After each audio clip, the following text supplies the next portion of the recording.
Adelante, doctor. Bueno, muchas gracias, doctora. Por favor, ¿me confirma si podemos visualizar la presentación? Se observa, doctor. Gracias.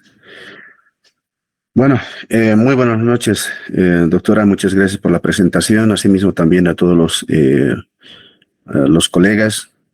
Bueno, me dirijo a ustedes de esa forma porque creo que están por ingresar a una última etapa que es parte de su formación profesional, esperando que que la próxima gestión les vaya bastante bien con la formación que han recopilado en la universidad. Bueno, el día de hoy vamos a hacer un trabajo un tanto bastante particular, ¿no? La idea de hoy es que nosotros vayamos no solamente a volver a recordar algunos ciertos conceptos respecto a diabetes mellitus, sino que al final de esta clase ustedes tengan que aplicarlo, ¿ya? Tengan que aplicarlo en cuanto a lo que es la parte de los conocimientos que vamos a ir adquiriendo, ¿ya? Y plasmarlos en indicaciones médicas. Bueno, antes de hablar de lo que es diabetes mellitus, quiero un poco dirigirme a hablar meramente de lo que es la parte del cómo se debe elaborar un historial clínico. Ustedes saben que dentro de lo que es la parte del manejo del expediente clínico, una parte fundamental en el manejo adecuado es la historia clínica, ¿no? La historia clínica simplemente es una pequeña parte del expediente clínico. Ustedes saben que el expediente clínico no solamente es la historia clínica, sino también es la hoja de enfermería, la hoja de tratamiento, la hoja de evoluciones, la hoja de temperatura, los exámenes complementarios, los estudios de gabinete y otros estudios, ¿no? Entonces, todo eso conglomerado es el tema del expediente clínico. Si bien todas estas gestiones hemos estado llevando simplemente hablando de historia clínica, muy pocos nos hemos enfocado en poder transmitirles, digamos, el cómo debe realizarse una estructura de indicaciones médicas o conductas médicas, ¿no? En ese sentido, hoy me voy a permitir, antes de iniciar lo que es diabetes mellitus, del cómo tenemos que hacer una indicación médica adecuada. ¿Sí? El manejo hospitalario de la patología en base a indicaciones médicas, que es fundamental que ustedes lo tengan que, lo tienen que aplicar, ¿no? Iniciamos. Cuando nosotros hacemos indicaciones médicas, ¿no? Las indicaciones médicas tienen tres partes fundamentales. La primera parte se basa en todas aquellas indicaciones médicas que son consideradas generales. Es decir, que todo paciente hospitalizado va a llegar a requerir estas mismas medidas. En el segundo aspecto viene lo que son las medidas específicas, las cuales están destinadas básicamente a poder aplicarlo de acuerdo a la patología del paciente y de acuerdo a sus comorbilidades y sus necesidades. ¿Ya? La tercera parte es considerado medidas complementarias. Las medidas complementarias son aquellos estudios que, en realidad son aquellas medidas que nos van a permitir coadyuvar en el proceso de diagnóstico confirmando, ¿ya? O incluso detectando algunas complicaciones.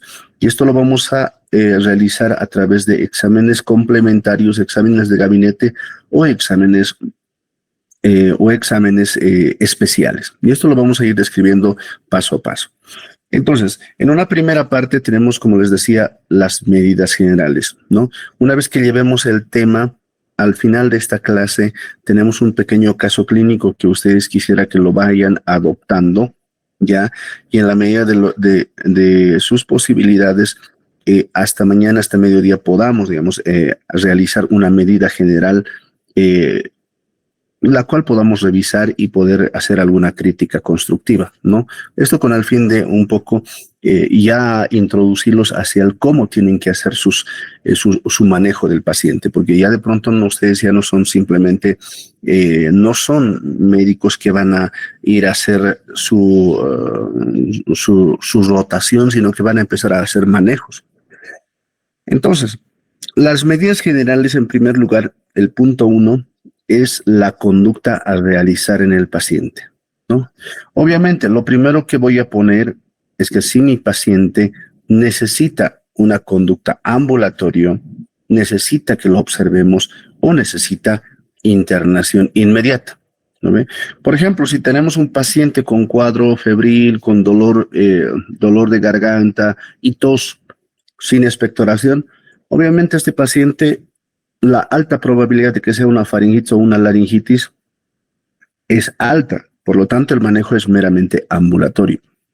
Pero ¿qué pasa si mi paciente se encuentra con polidipsia, poliuria, polifagia, ya, y pérdida de peso, teniendo ya el entorno clínico para una diabetes, ¿no? Entonces, hasta que yo confirme de que mi paciente requiere internación o manejo ambulatorio, ¿qué tengo que hacer? Entrar en una etapa de transición que se llama observación. ¿Observación dónde? En la unidad de emergencias, ¿no? Y finalmente, en algunos casos vamos a llegar a tener un paciente altamente crítico. Por ejemplo, un paciente con síndrome coronario agudo, un paciente con traumatismo cráneoencefálico, no nos podemos dar el lujo de hacer observación o peor aún manejo ambulatorio. Ese paciente inmediatamente lo hacemos la internación. Entonces, la conducta inicial a realizar debemos anotar paciente, atención ambulatorio, observación o internación. Lo primero. Lo segundo es la actitud y la postura del paciente. Es fundamental este acápite porque de pronto ustedes están dando órdenes precisas, ¿no? Órdenes precisas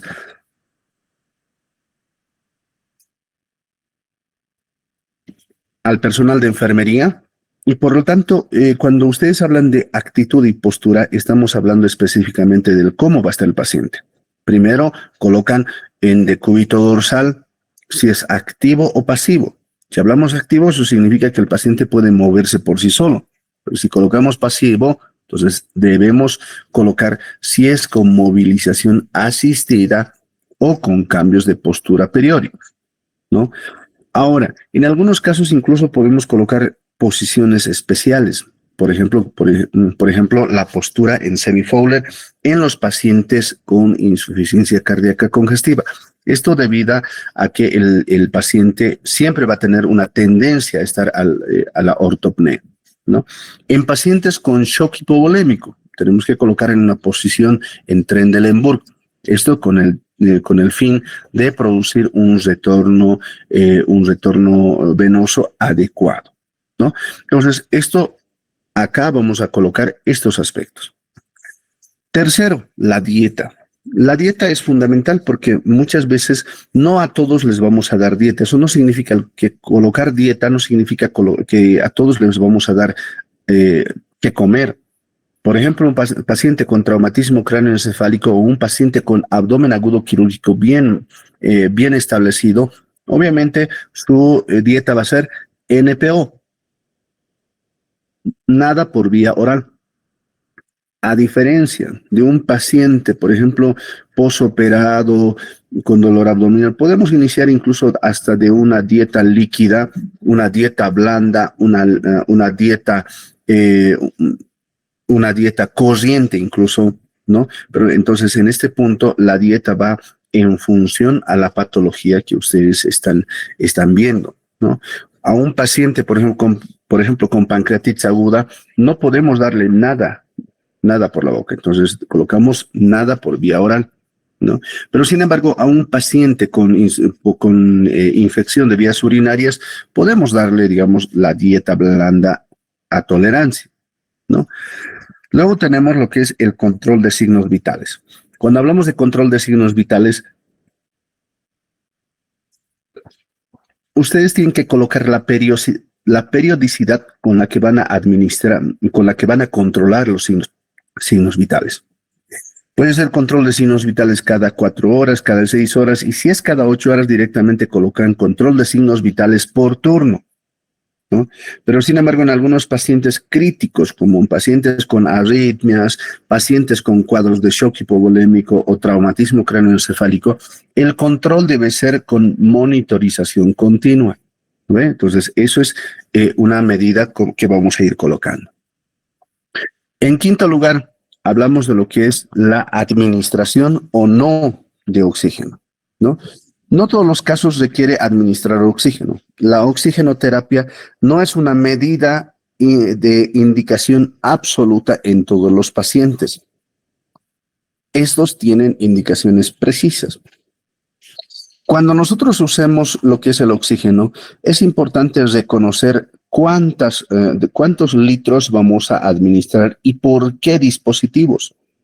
Y recordarles que cuando tenemos una vía de administración de oxígeno menor a 5 litros minuto, ya, el dispositivo a utilizar es cánula nasal. Por lo tanto, si yo quiero administrar, por ejemplo, 3 litros por minuto, entonces yo colocaré oxígeno húmedo 3 litros por minuto por cánula nasal, automáticamente, ¿no? Pero sin embargo, cuando yo uso volúmenes superiores a 5, debo usar máscara facial, que es lo más adecuado, ¿ya? Cuando uso volúmenes mayores a 10, se debe usar máscara con reservorio.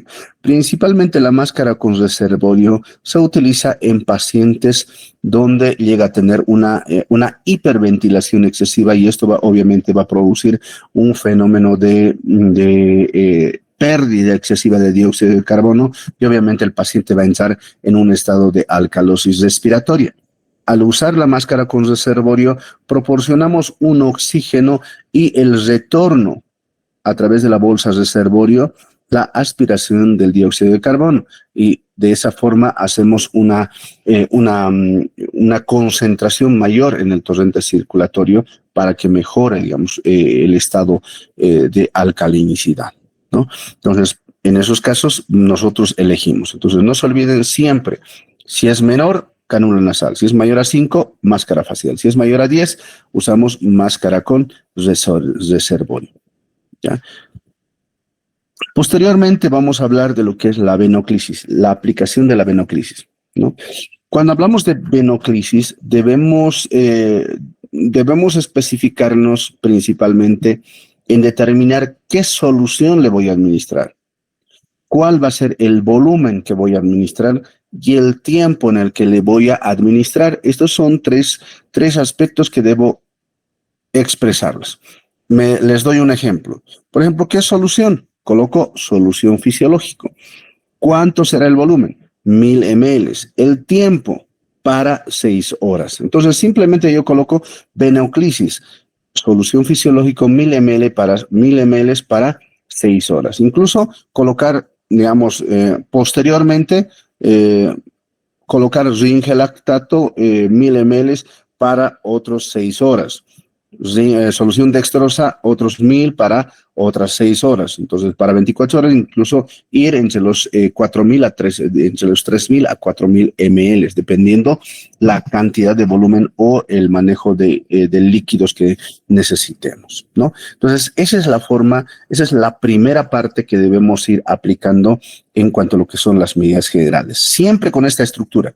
No puedo alterar este orden, ¿no? Entonces, eso es importante, que para cualquier patología que ustedes manejen, siempre háganlo bajo esta secuencia. Obviamente, no en todos vas a colocar oxígeno, por lo tanto, esto lo suprime simplemente, ¿no? Pero, sin embargo, el resto continúa. ¿Entendido? Luego viene lo que son las medidas específicas. Y cuando hablamos de medidas específicas, ya estamos hablando de aquellas medidas que van a estar destinados a mejorar el estado vital del paciente, ¿no? Entonces, en este caso, el estado general ya sea un paciente, digamos, con cuadro respiratorio, con cuadro infeccioso o incluso con cuadro de dolor abdominal, siempre requiere un primer medicamento que vamos a ir aplicándolo. Obviamente, la primera causa de consulta hospitalaria siempre va a ser el dolor. Porque de pronto lo más importante, lo que más le molesta al paciente o a cualquiera de nosotros es el dolor. Entonces, en este caso, la primera medida después de colocar drenaje y avenamiento, en algunos casos la necesidad de colocar sonda nasogástrica o incluso sonda vesical, ya esto va a ser dependiendo la patología. Pero sin embargo, después de esto viene el uso de analgésicos, antiinflamatorios o antipiréticos, dependiendo de lo que estamos visualizando, ¿no? Si tenemos un paciente con un dolor articular importante, bueno, pues nos enfocamos en el uso de antiinflamatorios, ¿no? O analgésicos. Si nosotros vemos un paciente con cuadro febril de 38.5 grados centígrados, obviamente vamos a ir a usar antipiréticos. Obviamente estos tres están implícitos dentro de lo que es el grupo de los medicamentos, los AINES, ¿no? Entonces, cuando nosotros administramos medicamentos, ¿cuáles son los aspectos que debemos tomar en cuenta para llenarlos? Lo primero, determinar el tipo de medicamento. Lo segundo, determinar la dosis que van a administrar.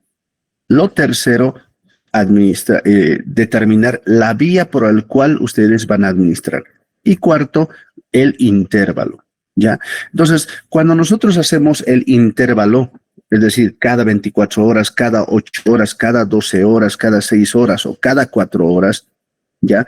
Este punto, colegas, ¿ya? Este punto del intervalo sale de la vida media de cada medicamento, ¿no? Por ejemplo, el paracetamol tiene una vida media entre los 4, incluso algunos dicen desde las 2 horas hasta las 8 horas, ¿ya? Entonces, tenemos esa posibilidad de administrar cada 2 horas, cada 4 horas, cada 6 horas o cada 8 horas. ¿Ya? Tomando en cuenta que la dosis máxima que debe alcanzar es hasta 3 gramos, ¿no? O 3.000 miligramos máximo. Entonces, esa es la forma como tengo que saber. Entonces, para aplicar intervalo, deben de pasar siempre vida media de cada medicamento, ¿ya? Entonces, por ejemplo, en el tema de antipiréticos y antiinflamatorios, si tenemos un paciente con infección urinaria y cuadro febril, ¿qué medicamento le vamos a administrar? Lo más frecuente es metamizol, ¿no? ¿Cuánto va a ser la dosis? 1 gramo. ¿Cuál va a ser la vía de administración? Intravenosa. ¿Cuál va a ser el intervalo? Ahí colocamos cada 8 horas. Y fíjense cómo independientemente de esto ya no colocamos, simplemente vamos a colocar metamizol 1 gramo intravenosa cada 8 horas. Ya estamos estructurando una indicación específica para un problema que se está dando, ¿ya?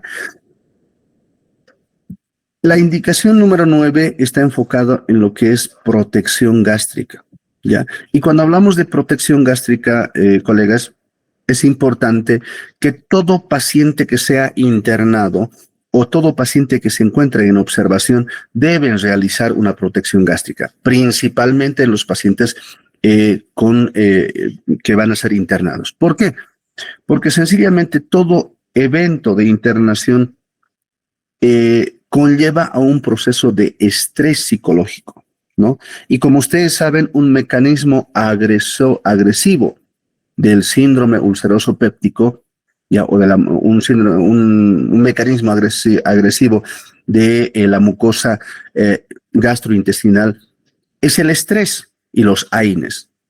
Entonces, el estrés más los AINES pueden provocar que estos produzcan una erosión, incluso termine en una hemorragia digestiva alta.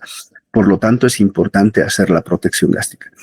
La protección gástrica debe reforzarse mucho más en pacientes con quemaduras. No se olviden eso, con quemaduras, porque ahí puede existir una úlcera que se asocia tanto a estrés como también al dolor, que se llaman las famosas úlceras de Curling.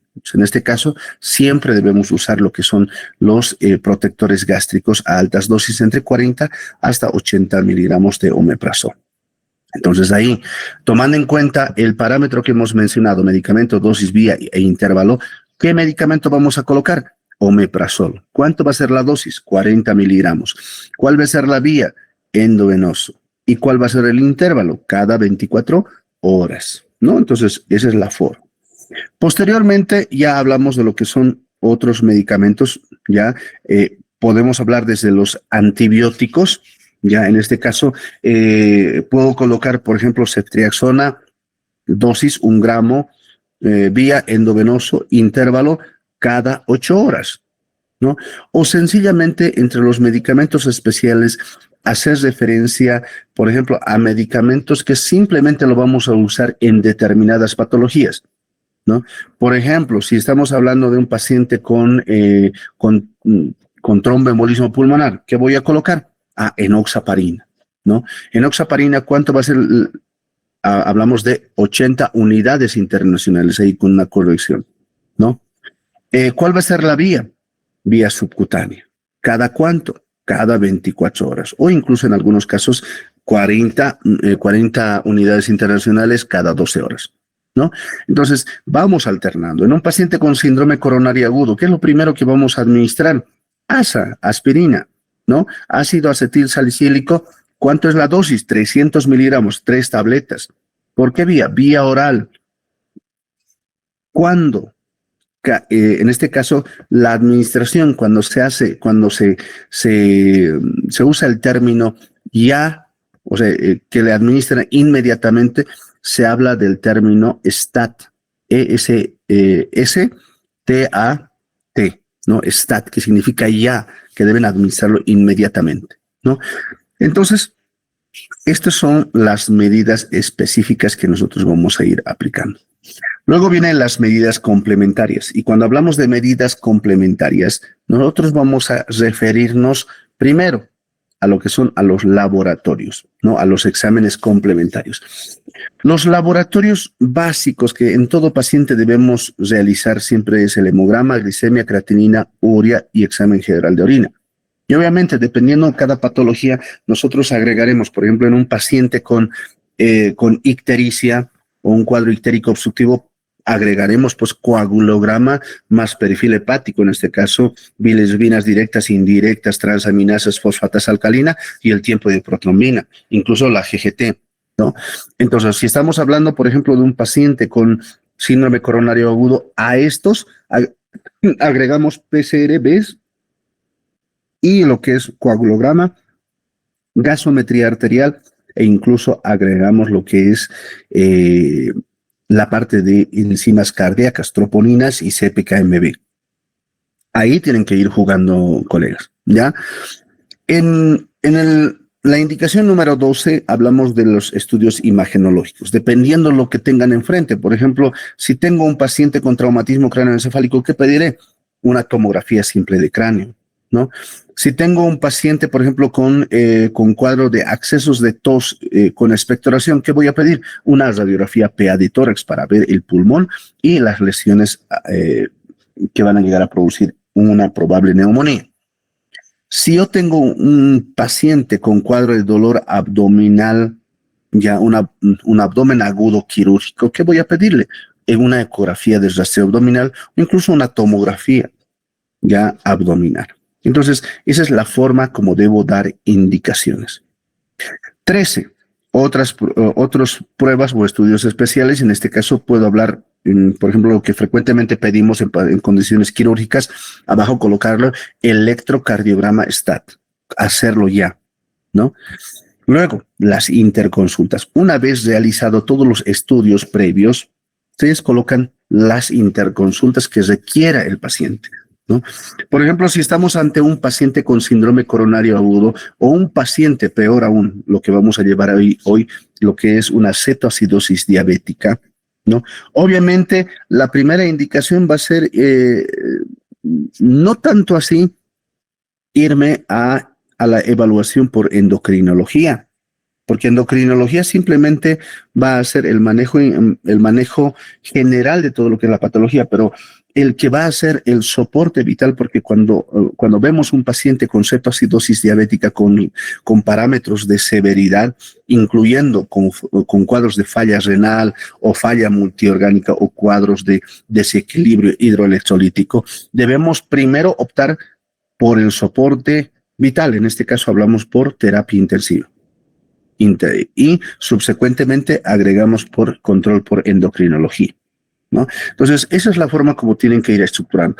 Por ejemplo, si tenemos un paciente con un infarto agudo de miocardio con elevación del segmento ST, ¿no? Obviamente no vamos a esperar hasta que el cardiólogo llegue, ya, y recién pasarlo a terapia intensiva, porque primero lo que tenemos que hacer obligatoriamente es pasarle a la unidad de terapia intensiva para ir haciendo las medidas de sostén y soporte vital, ¿no?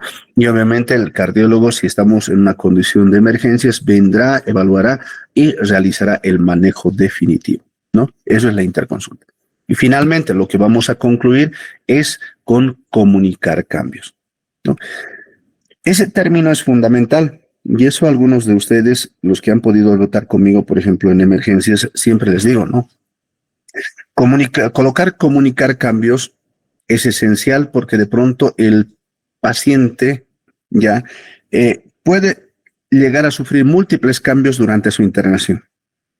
Con este término le están diciendo al personal de enfermería que cualquier cambio, si el paciente estornuda, si el paciente se para o el paciente tiene alguna intercurrencia, por ejemplo, le empieza a doler la cabeza, su presión se le ha subido, su temperatura se ha elevado, el personal de enfermería con esta indicación está en la obligación de reportar e informarte, ¿no?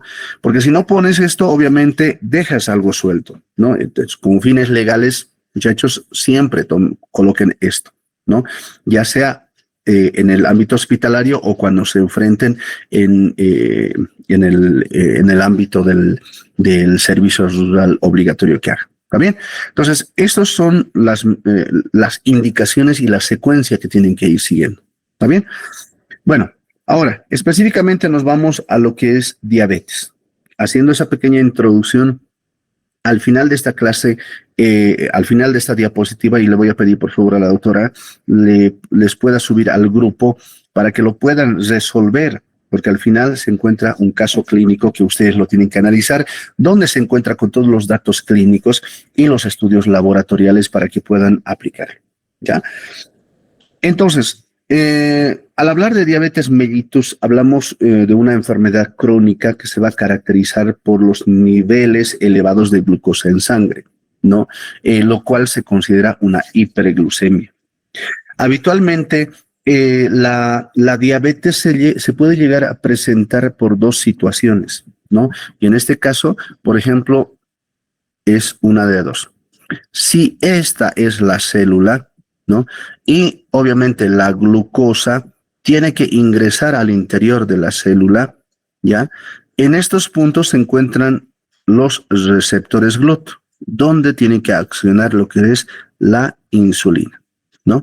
Entonces, acá puede existir dos efectos, donde prácticamente en nuestro organismo, ¿ya? Exista la ausencia, ¿ya? La ausencia de la insulina, lo cual se considera un paciente insulino deficiente y un paciente insulino dependiente, ¿no? A diferencia, en los pacientes, y esto se convierte en diabetes tipo 1, ojo, ¿no?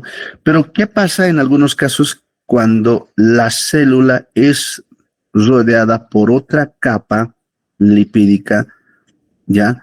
Por la excesiva producción de la lipogénesis, ¿ya? Y sin embargo existe la insulina rondando alrededor, pero sin embargo no tiene esa capacidad de hacer sinergia con los receptores, provocando un término que se denomina insulino resistente, ¿no? Eso significa que no llega a producir una acción adecuada de la insulina, ¿no? Entonces, esos son los dos tipos de diabetes y del cómo se va a dar. ¿no? Una insulino resistente y un paciente con insulino deficiente, es decir, que no produce insulina a nivel de las células beta. ¿Cuáles son los factores de riesgo? Es importante recordar que esta es una enfermedad familiar, ya los antecedentes familiares son sumamente importantes. Si nosotros contamos con un historial largo de familiares con diabetes y yo no lo tengo, no, eso no significa que no puedo llegar a tenerlo. Significa de que la información de la diabetes se encuentra dentro de mí, ¿ya? Pero sin embargo, existen factores que pueden desencadenar la enfermedad de la diabetes como tal, ¿ya? Y si yo tengo una condición adecuada, cumplo y tengo una actividad física adecuada, obviamente la información está en mí, pero nunca se va a desarrollar la diabetes. Pero si yo llego a tener estos eventos, ¿no? En este caso, estos factores, la obesidad, la inactividad física habitual, lo cual se considera el sedentarismo, ¿no? Tenga, digamos, alguna predisponencia racial o etnicidad, como en los pacientes de raza negra, tienden a tener mayor factor de riesgo. Ya trastornos de glucosa en ayunas, antecedentes de diabetes mellitus gestacional, hipertensión arterial, concentración de colesterol HDL, menor a 35, tomando en cuenta que debe ser mayor a 40, concentración de triglicéridos mayor a 250, paciente con síndrome ovario poliquístico, ¿ya? O la presencia de la acantosis nigricans, antecedente de enfermedad cardiovascular. Estos pacientes tienden a tener una alta probabilidad de desarrollar básicamente lo que es la enfermedad de la diabetes, ¿no? Dentro de lo que es la clasificación etiológica tenemos 4 tipos. La diabetes tipo 1, que generalmente se da por una destrucción de las células beta y la falta de producción de insulina, ¿no? Estos, generalmente la falta de producción de insulina, la mayor parte se le considera de origen idiopático, ¿no? Y en algunos casos se da de origen autoinmune, ¿no? Pero la más frecuente, idiopático, o sea, de causa desconocida. La mayor parte de la población cursa con diabetes tipo 2.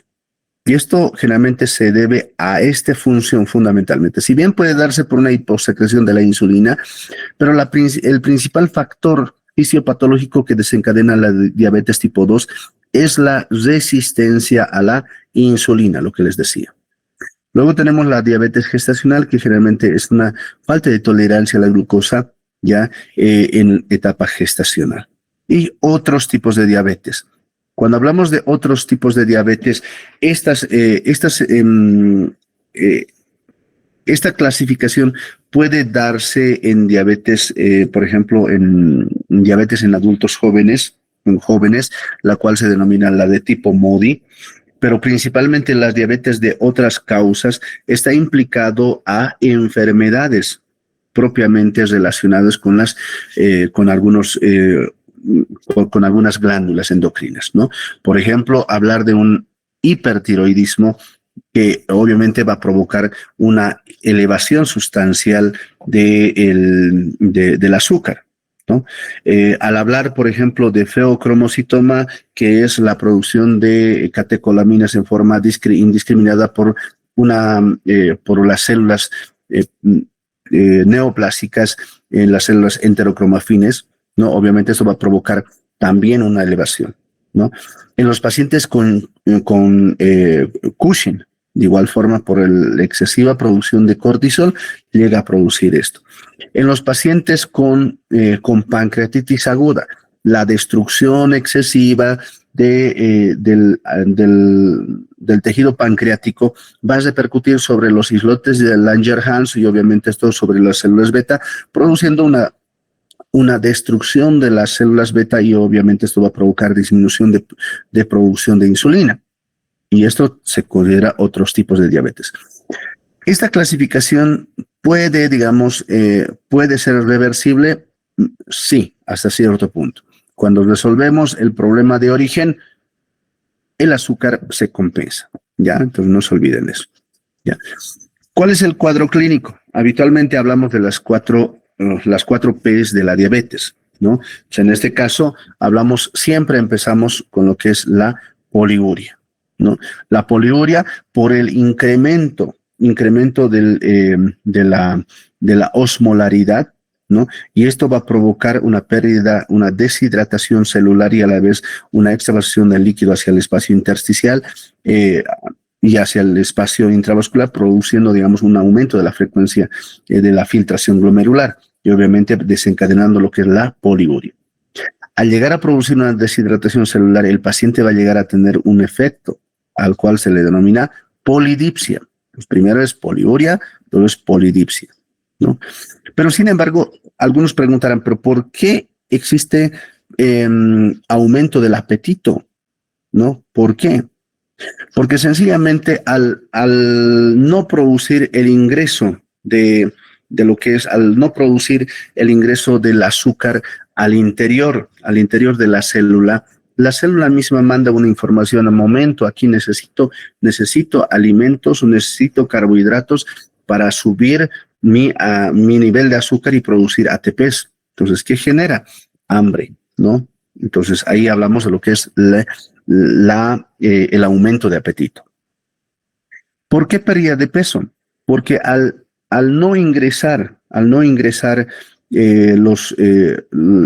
la glucosa hacia el interior de la célula para generar ATPs, ya, básicamente nuestro organismo recurre a vías metabólicas alternas como la gluconeogénesis, donde los aminoácidos se convierten en sustratos del azúcar. Ya, los lípidos se convierten en sustratos del azúcar para convertirse en ATPs a nivel intracelular. Y obviamente en ese efecto va consumiendo grasa, va consumiendo proteínas.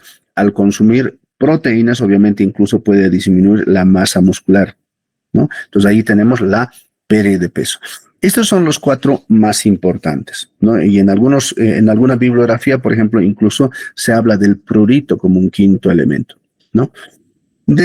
Obviamente, a todo esto vamos a tener otros elementos como ser debilidad, visión borrosa, náuseas, las heridas sanan muy lentos, existen hormigueo en la palma de las manos, que son signos, sintomatologías no tan frecuentes. Los 4 primeros son más frecuentes. El diagnóstico. De acuerdo a la Asociación Americana de Diabetes, en su consenso de la 2024, ¿no?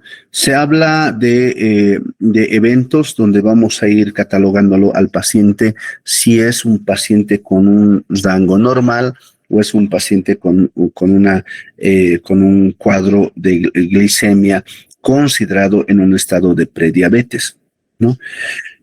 Se habla de un estado de prediabetes cuando hablamos de lo que es la hemoglobina glicosilada, ¿ya? Se habla de un estado de prediabetes cuando tenemos a un paciente entre 5.7, cuando tiene igual o mayor a 5.7, ¿no? Y ya se considera ya diabetes cuando el paciente tiene una hemoglobina glicosilada mayor a 6.5%. Ya, esto es un criterio. En cuanto a lo que es la diabetes, tomando en cuenta lo que es la glicemia en ayunas, ya, acá hablamos de que es igual o mayor a 126, el parámetro más importante. Sin embargo, en los pacientes donde se toma una glicemia postprandial o una glicemia al azar, como se le denomina en estos casos, ya prácticamente para hablar de un estado de diabetes debe ser igual o mayor a 200. Ya, ese es el valor que nosotros vamos a ir aplicando. ¿Está bien? Y muchas veces vamos a hablar de un cuarto parámetro, ¿no? Si nosotros tuviéramos, digamos, un paciente en valores de prediabetes, ¿qué hacemos? Debemos hacer lo que es la prueba oral de tolerancia a la glucosa, el cual se hace administrando 75 gramos de sobrecarga de glicemia, y obviamente esto se controla a las 2 horas. Y a las 2 horas si se encuentra igual o mayor a 200, ya se considera un estado de diabetes. Estos son los valores del último consenso de diabetes, el ADA 2024. Ya. Entonces, nuevamente repito, ¿cuáles son los criterios de diagnóstico de actualización del ADA 2024? ¿Ya? Hemoglobina glicosilada como una primera opción, igual o mayor a 6.5%, ¿no? Ahora, muchos dirán la hemoglobina glicosilada, pero es simplemente se hace en pacientes para ver si está, para hacer el seguimiento. Hoy en día, la hemoglobina glicosilada es considerada un parámetro, un criterio de diagnóstico. ¿Por qué? Porque, ¿qué pasaría si yo tengo un paciente, una primera toma, por ejemplo, de glicemia en ayunas que se encuentra en 130, ¿ya? Y una hemoglobina glicosilada de 5. Entonces, ahí yo estaría suponiendo que el paciente se encuentra con hemoglobina glicosilada normal, pero sin embargo, como está 130, puedo suponer que días previos, pudiera existir una sobrecarga de consumo de azúcar, ¿no? Entonces, y eso por eso esté elevado. Entonces, ¿qué tengo que hacer? Volver a tomar otra prueba al siguiente día. Si al siguiente día me vuelve a salir mayor a 126, ya lo catalogamos como diabético. Pero es mucho más fácil cuando yo tengo un paciente, por ejemplo, ¿qué tal si tengo a la primera toma? Tengo al paciente 130, igual 130 miligramos de cilitro en ayunas. Y resulta que mi hemoglobina glicosilada se encuentra en 7, ¿ya? ¿Eso qué significa? No necesitas volver a tomar otra glicemia en ayunas. Con este parámetro ya estás confirmando de que el paciente se encuentra con diabetes. ¿Por qué? Porque recuerden que la hemoglobina glicosilada monitoriza los 3 últimos meses del estado metabólico del azúcar, ¿ya? Entonces, y por eso es que ya confirmamos. La glicemia posterior a la administración de 75 miligramos tiene que estar igual o mayor a 200. Ya hablamos de una glicemia postprandial o glicemia al azar igual o mayor a 200, ¿no? Obviamente siempre tomando en cuenta algunos parámetros asociados a la hiperglicemia, ¿no? Parámetros clínicos. De acuerdo a la guía ADA, los niveles equivalentes de hemoglobina glicosilada y la glucosa promedio estimada son los siguientes. Por ejemplo, si tenemos 5, significa que tenemos un promedio de 97 y que la glicemia se encuentra entre 76 a 120. Si es 6, es igual o mayor a 126 y la glicemia se encuentra entre 100 a 152. Si es 7, 154 promedio. Si es 8, 183. 9, 202. Este es un parámetro promedio, muchachos, ¿ya?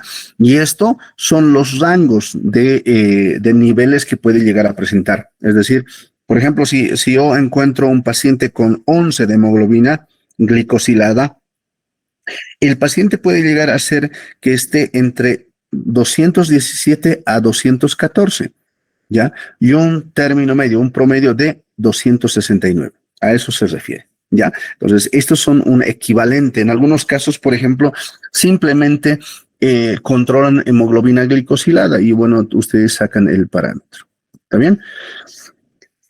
Puede existir otros métodos de diagnóstico, fundamentalmente en los pacientes diabéticos, el cual está instalado, digamos, a nivel subcutáneo, a través de un catéter, ¿ya? O un sensor que se va a implantar a nivel subcutáneo, en este caso, como están viendo, a nivel subcutáneo, a nivel abdominal, que son medidores continuos de la glucosa, que son herramientas muy, muy importantes para controlar constantemente, minuto a minuto, lo que es las concentraciones de azúcar, ¿no? Obviamente esto en nuestro país no tenemos, pero sin embargo la ADA 2024 recomienda el uso de estos dispositivos ya que puede llegar a controlar mejor el estado metabólico de nuestro organismo. ¿Cuáles son las complicaciones? Hablando un tanto de lo que son las complicaciones, recuerden que tenemos las complicaciones agudas y las crónicas. Y cuando hablamos de las complicaciones agudas, En primer lugar, vamos a hablar de la cetoacidosis diabética. ¿Ya? Aún más, cuando hablamos de complicaciones agudas, la complicación aguda más importante desde mi punto de vista es la hipoglicemia.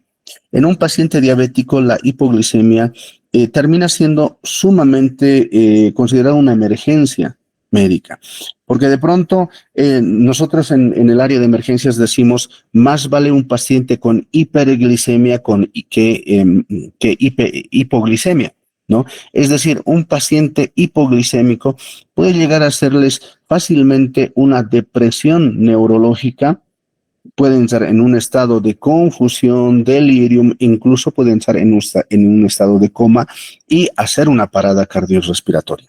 ¿Ya? A diferencia de un paciente con cetoacidosis diabética o un estado hiperosmolar no cetósico, son pacientes que pueden llegar a tolerar mejor su organismo y simplemente manifestar signos sistémicos, por ejemplo, la deshidratación.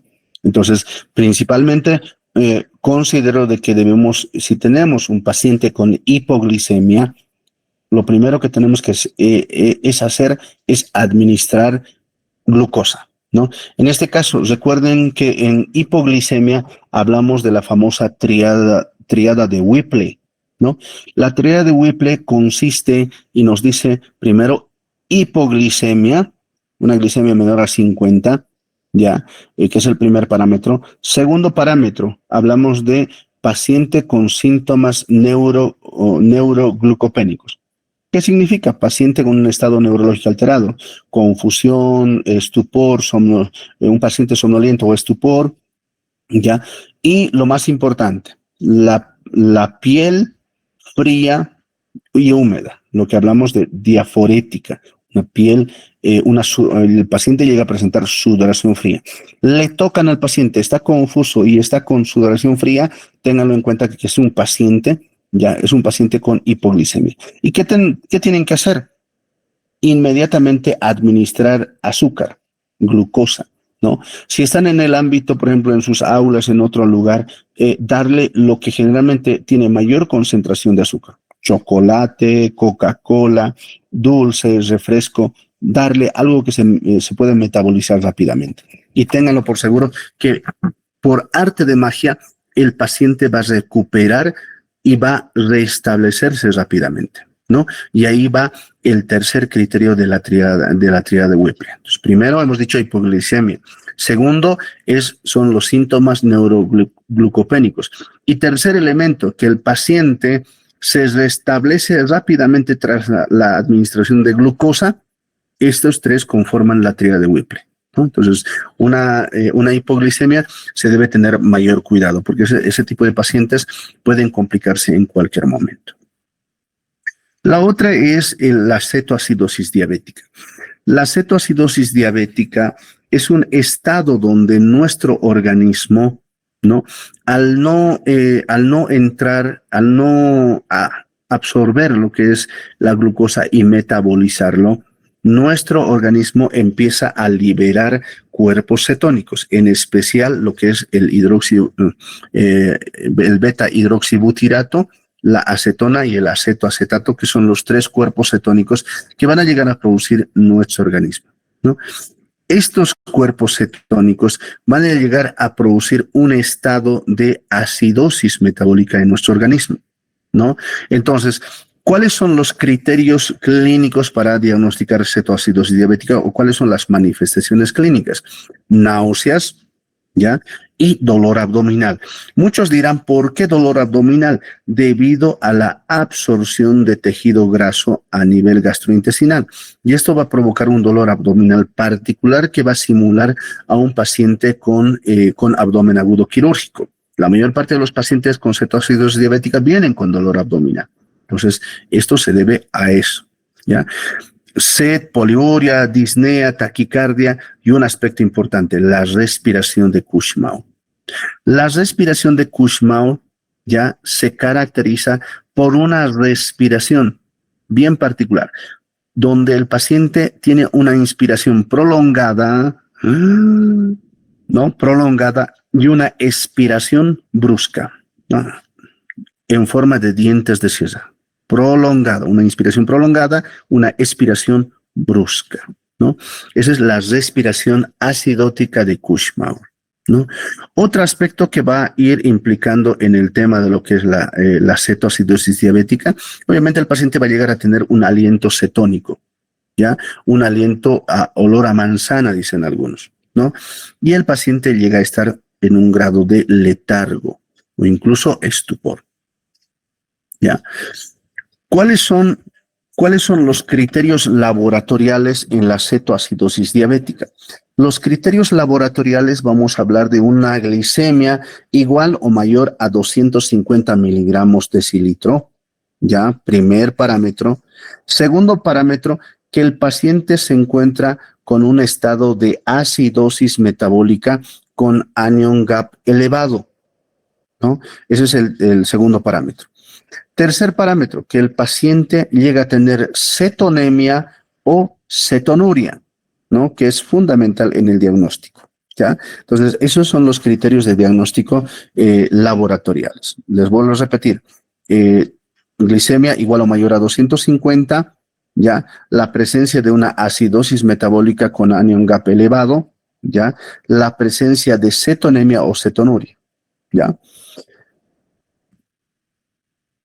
El estado hiperosmolar no cetóxico, ¿no? O síndrome hiperosmolar hiperglucémico. Habitualmente estos pacientes llegan a tener cifras por encima de los 600 miligramos decilitro, ¿ya? Es donde la sangre tiene una concentración más alta que el mismo sodio, ¿ya? Y que otras sustancias. En este caso, el paciente puede, pues, al elevarse tanto lo que es el azúcar en sangre, llega a entrar en un estado de hiperosmolaridad y esto va a provocar, obviamente, una deshidratación rápida, ¿no? Y provocando que el volumen sanguíneo disminuya, por lo tanto, esto va a provocar una disminución del gasto cardíaco, un aumento de la resistencia vascular periférica, produciendo cuadros de hipotensión, incluso cuadros de shock, ¿no? Y como medida de compensación, presentar taquicardia y trastornos en el estado mental asociados a un estado de deshidratación o hipoperfusión tisular. Entonces, todos estos efectos se deben a un cambio en el aumento de la osmolaridad plasmática, que es también bastante peligroso, ¿no? Ahora, cuando hablamos de lo que es las complicaciones agudas, hacemos esta comparación, ¿no? La cetoacidosis diabética generalmente se presenta en los pacientes con diabetes tipo 1. A diferencia, el estado hiperosmolar no cetóxico se presenta en pacientes con diabetes tipo 2. Pero en la bibliografía nos habla que los pacientes con diabetes mellitus tipo 2 avanzados ya pueden desencadenar cetoacidosis diabética y frecuentemente frecuentemente también se puede dar en los pacientes que presentan debut diabético, siempre empiezan con cetoacidosis diabética, ¿ya? Entonces, no se olviden eso. Por lo tanto, como es más de diabetes tipo 1, generalmente se observa en pacientes jóvenes, sin embargo, el estado hiperosmolar no cetóxico se ve más en pacientes ancianos. El estado hiperosmolar no cetóxico generalmente se debe por un déficit relativo de insulina. Sin embargo, la cetoacidosis diabética se debe por un déficit absoluto de insulina, ¿no? En este caso, como les decía, ¿no? La cetoacidosis diabética se caracteriza por una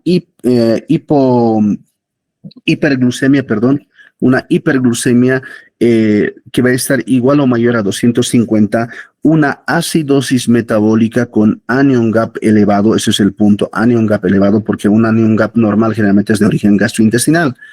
Cuando hablamos de anion gap elevado, puede ser metabólico o renal, ¿ya? A su vez, vamos a tener lo que les decía, la presencia de cuerpos cetónicos en sangre, lo que se denomina cetonemia, o presencia de cuerpos cetónicos en orina, lo que se denomina cetonuria, ¿no? La mortalidad en este tipo de pacientes se encuentra entre el 5 al 20%. Sin embargo, en el estado hiperosmolar no cetóxico, fíjense, existe una mayor mortalidad. Y estas se caracterizan por una hiperglucemia bien marcada, el cual va a generar un aumento de la hiperosmolaridad y al producir un estado de hiperosmolar, va a llegar a producir una deshidratación importante secundaria a la diuresis osmótica por la hiperglucemia. En este punto, en el estado hiperosmolar no cetósico, no existe cuerpos cetónicos ni acidosis secundaria. No se olviden eso, ¿ya? Luego, las complicaciones crónicas, básicamente ya ustedes ya lo saben, las complicaciones crónicas se dividen en, ya sea en complicaciones crónicas macrovasculares, microvasculares o macroangiopáticas o microangiopáticas.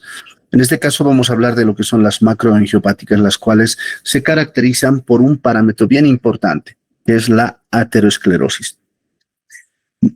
Una complicación crónica macroangiopática o macrovascular es la aterosclerosis.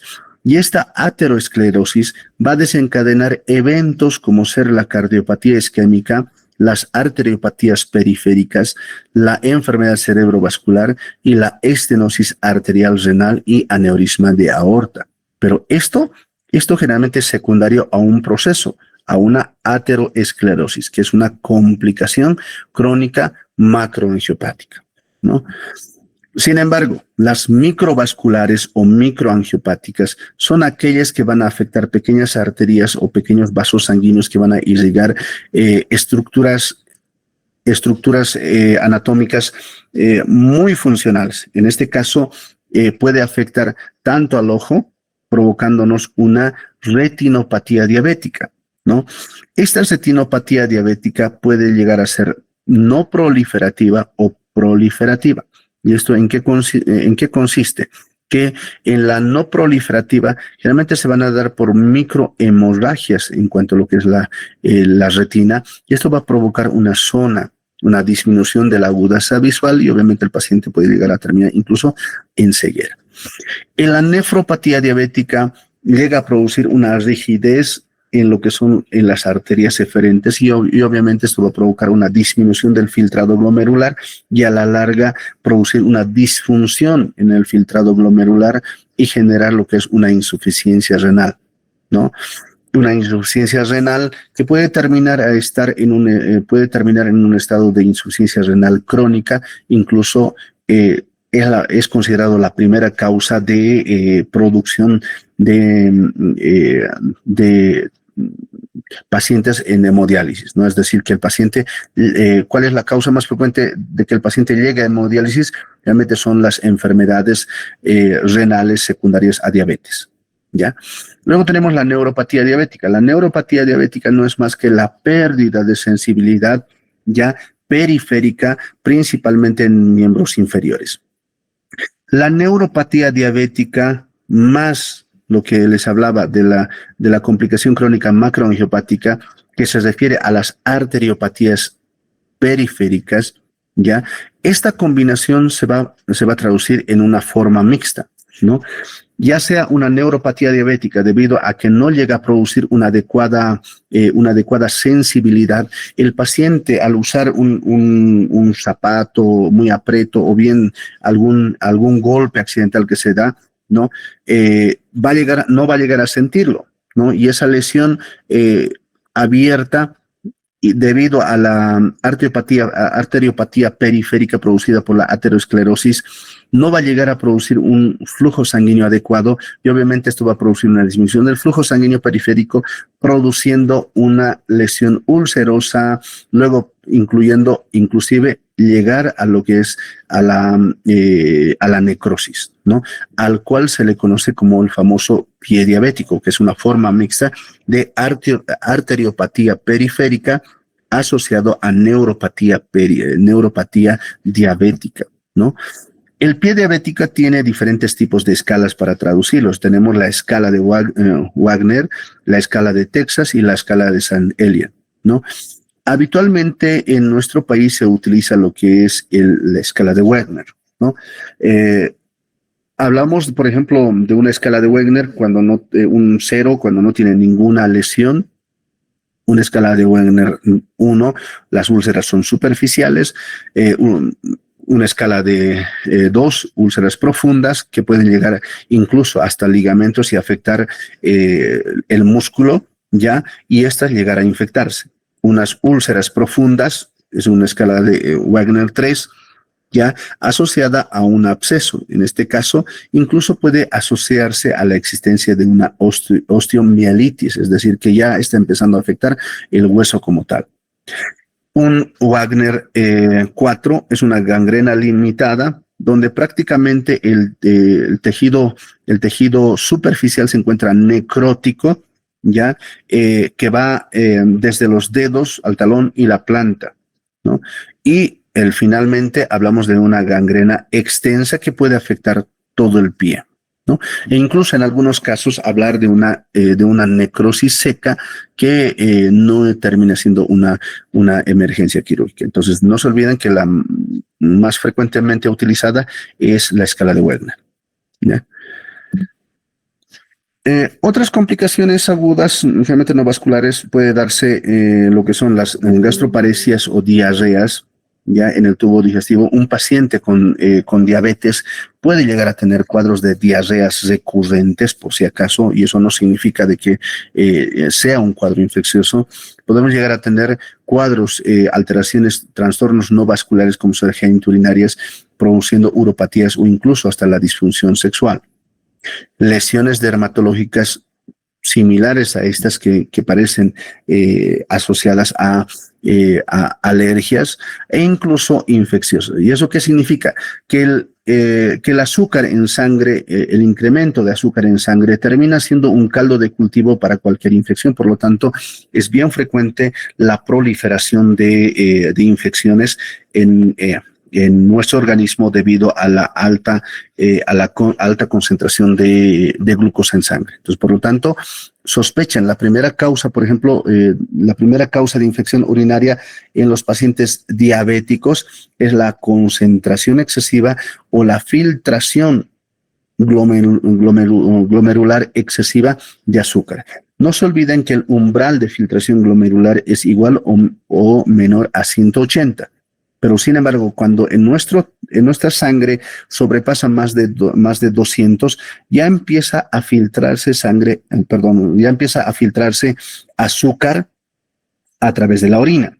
En este caso, cuando detectamos glucosa en orina, cuando la concentración en sangre se encuentra igual o mayor a 200. Empieza a filtrarse por la orina. Ahí hablamos de glucosuria, 1 cruz, 2 cruces, 3 cruces, etc. Y esto va a ser una condicionante para que exista una proliferación de bacterias fundamentalmente asociadas a Escherichia coli a nivel genitourinario. El tratamiento. El tratamiento, en este caso, deben recordar, no siempre va a ser farmacológico, ¿no? Entonces, en este caso, el tratamiento inicial va a ser no farmacológico. El tratamiento en un paciente diabético tiene el pilar no farmacológico y el farmacológico. El pilar no farmacológico está enfocado principalmente a dos aspectos, ¿no? Pero principalmente esto vamos a ir hablando con el cambio del estilo de vida, ¿no? El otro brazo es el tratamiento farmacológico, como les decía. ¿En qué consiste el tratamiento en base a cambios del estilo de vida? En este caso, consumir dieta hipocalórica, ¿ya? Si hay exceso de peso. Incluir componentes a una dieta mediterránea, es decir, más con componente de fibras, alimentación en base a fibras, ¿no? El segundo aspecto en el cambio de estilo de vida es evitar el sedentarismo. Por lo tanto, vamos a empezar a hacer ejercicios aeróbicos de moderada intensidad, incluyendo en algún caso ejercicios de resistencia periódicos. ¿Ya? El hecho es de que a un paciente diabético inicialmente no le podemos decir que tiene que trotar por lo menos 10 kilómetros cada día, ¿no? El solo hecho de que realice una caminata de 30 minutos diario ya es un cambio de estilo de vida que va a ayudar, ¿no? El hecho de que el paciente entre 3 a 6 meses llegue a perder una masa corporal ya del 10%, termina siendo satisfactorio para controlar lo que es la diabetes, ¿no? Entonces, estos son los tratamientos no farmacológicos que incluyen en la dieta y la actividad física. En el tratamiento farmacológico, ya ustedes saben, ¿no? En este caso hablamos de lo que es las biguanidas, y aquí les pongo un pequeño resumen, cuál es su efecto, su acción, lo cual va a producir, en este caso, las biguanidas reducen la producción hepática y disminuye primero la producción hepática de glucosa, estamos viendo, incrementa la captura de glucosa y disminuye la lipólisis, ¿ya? A nivel pancreático mejora la secreción de insulina al disminuir la glucotoxicidad, ¿ya? Y a nivel muscular va a disminuir la resistencia a la insulina, ¿ya? Y a nivel de lo que es gastrointestinal va a producir una disminución de apetito y absorción de glucosa, ¿no? En este caso, la biguanida más utilizado es la metformina. La metformina se puede dar dosis entre 500 miligramos hasta 850 miligramos, que es la más utilizada. Metformina, no se olviden, ¿no? Y ahí están sus mecanismos de acción que lo tienen que irse pasando. Las sulfonilurias, ¿no? En este caso, este mecanismo o este fármaco estimula la liberación de insulina al unirse al receptor de las sulfonilurias, ¿ya? Que bloquean los canales de potasio dependientes de ATP en las células beta del páncreas, ¿ya? Entonces, es así como si hablamos de las sulfonilurias, ¿ya? Nosotros estamos aplicando una medida de medicación específico en la liberación de la insulina. O sea, es decir, que generalmente este grupo de medicamentos se utiliza solo en los pacientes que tienen estados de resistencia a la insulina. No así en los pacientes que tienen deficiencia a la insulina. No sirve, ¿no? Entonces, entre estos, el que más vamos a utilizar es la glibenclamida, que puede usarse desde dosis desde 2.5 miligramos hasta 5 miligramos día, ¿ya? Entonces, esa es la cantidad. En algunos casos vamos a ir hablando lo que son los inhibidores de los canales de LT2, ¿no? En este caso son medicamentos mucho más específicos que van a ir inhibiendo estos túbulos a nivel renal, ¿no? Más que todo en el túbulo contorneado proximal, inhibiendo lo que es la reabsorción de glucosa, es decir, que va a estimular la pérdida de esto, ¿no? Si bien en nuestro país ninguna de estas se encuentra en uso, pero obviamente podemos, si nosotros en algún momento salimos al exterior, vamos a ir utilizando algunos de estos, aplicándolos. ¿Ya? Luego tenemos ya el tratamiento, las tiazolidinadionas. Estas ya no son de uso actual, ¿ya? Pero sin embargo, mencionarles que su uso tiene como mecanismo de acción la disminución de la resistencia a la insulina, favoreciendo la captación de glucosa a nivel del tejido muscular y adiposo. Y esto va a llegar a producir una reducción de producción hepática de la glucosa, incrementando su captación, ¿ya? No usamos esto, ¿ya? Los inhibidores de la glucosidasa generalmente reduce principalmente la absorción intestinal del almidón y los disacáridos, ¿ya? Tales como el miglitol, que es el que más frecuentemente vamos a usar, ¿ya? La acarabosa. Son medicamentos que se encuentran en una concentración entre 50 a 100 miligramos día, ¿no? El cual obviamente se utiliza antes de la ingesta de comidas, ¿no? Y obviamente esto nos va a ayudar a controlar y a subir mayormente lo que es la concentración de azúcar en sangre, ¿ya? Los análogos de la GLP, que es otro tipo de medicamentos que nosotros no vamos a ir usando, pero nos vamos a ir principalmente ahora a lo que es a las insulinas, ¿no? Análogos de las insulinas. En este punto hablamos de que las insulinas son sustancias que tienen las mismas propiedades que esta hormona, ¿ya? Y generalmente se obtienen por síntesis química y se encarga esta de regular la cantidad de glucosa en sangre, ¿ya? Entonces, existen diversos tipos de insulina, entre ellos vamos a hablar la insulina ultra rápida, regular, intermedia y la de acción prolongada, ¿no? Tomando en cuenta que entre las ultra rápidas, ya se denominan ultra rápidas porque estas llegan a actuar en un periodo de inicio en menos de 5 minutos, ¿ya? Sin embargo, al estar al accionar en 5 minutos, la duración termina siendo también menor tiempo, es decir, se encuentra entre 3 a 4 horas de duración, ¿no? Entre estos tenemos lo que es, en nuestro país se maneja lo que es la insulina, la glucina, ¿ya? La glucina por lo tanto, es una insulina ultra rápida, ¿no? Que va a controlar, que principalmente se utiliza en pacientes con diabetes tipo 1, ¿ya? Luego tenemos la insulina regular, que es la insulina que frecuentemente utilizamos en situaciones de emergencias para controlar sus estados de hiperglicemia. Su inicio de acción se va a dar entre los 20 a 30 minutos y esto puede llegar a durar entre 6 a 8 horas. Eso significa que podemos aplicar cada cierto tiempo unos 2 a 3 veces al día, ¿no? La insulina cristalínica principalmente después de cada comida, ¿no? O antes de cada comida. La insulina intermedia tiene un periodo de inicio ya más retardada, entre 45 a 60 minutos, y su periodo de duración es entre 12 a 14 horas, ¿no? Entre estos vamos a tener lo que es la insulina denominada la protamina, ¿no?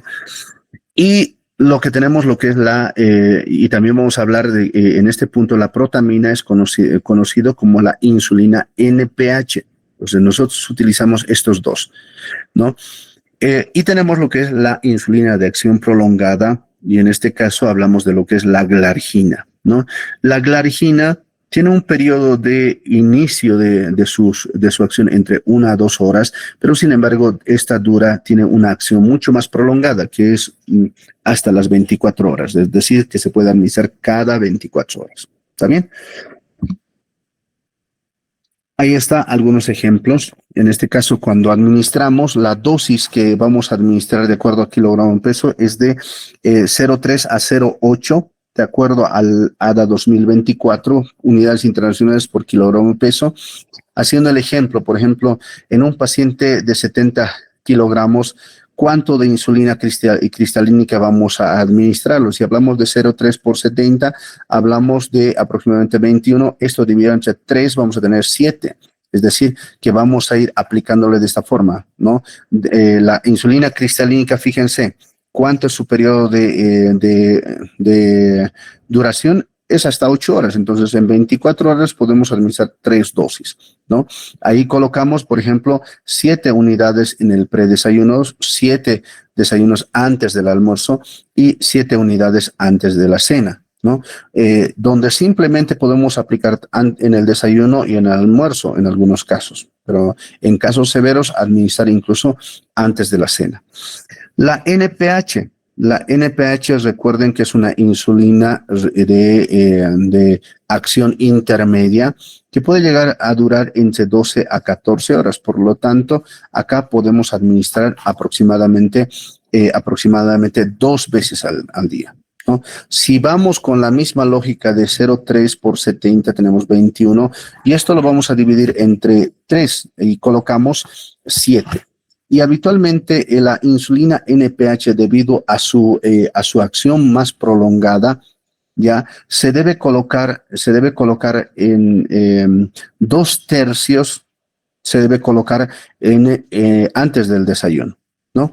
Y 1/3 colocar en la noche antes de la cena, ¿no? Esa es la forma como vamos a ir aplicándolo, ya. La Lantus, con la misma lógica, ¿ya? Simplemente lo vamos a aplicar solamente en el desayuno, ¿está bien? Entonces, ese es el cálculo de las insulinas. ¿Ya?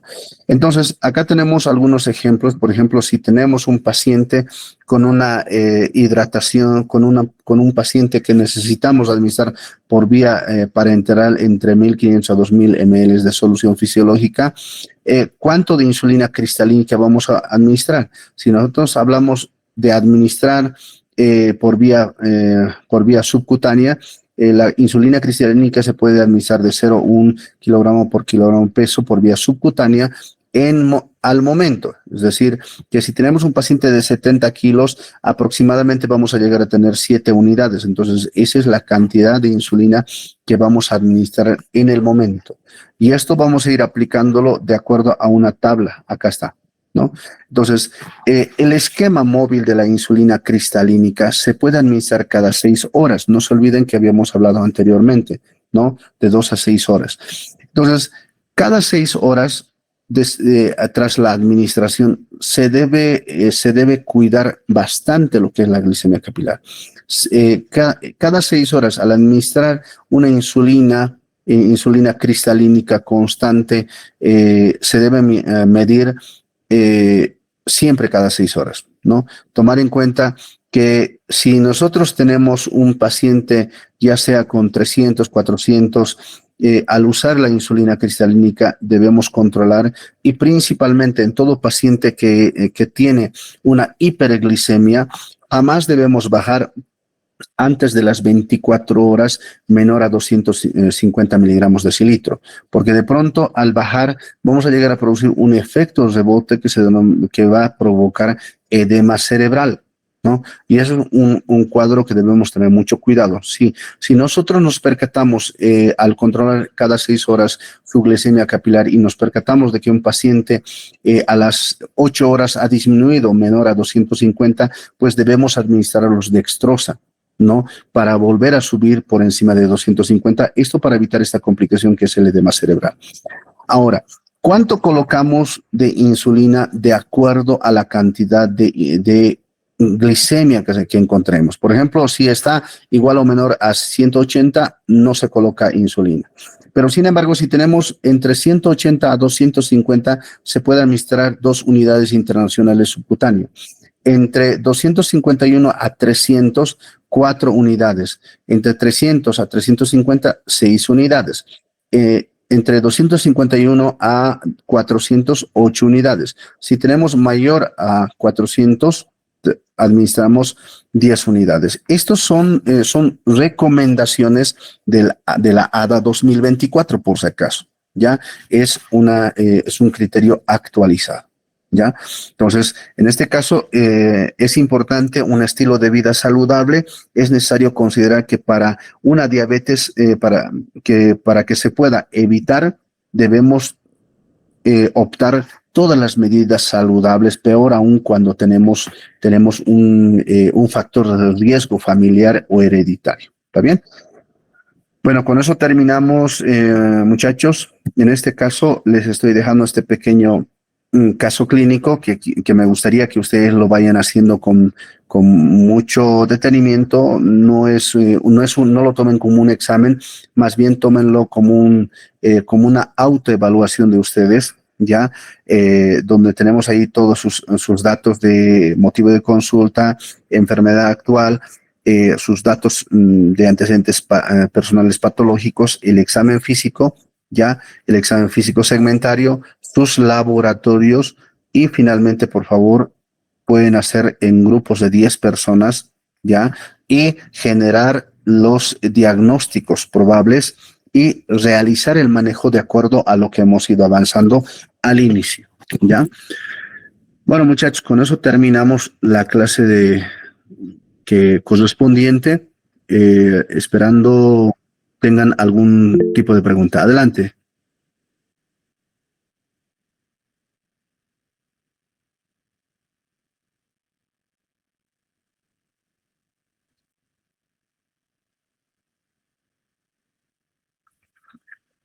¿Alguien tiene alguna pregunta? Adelante.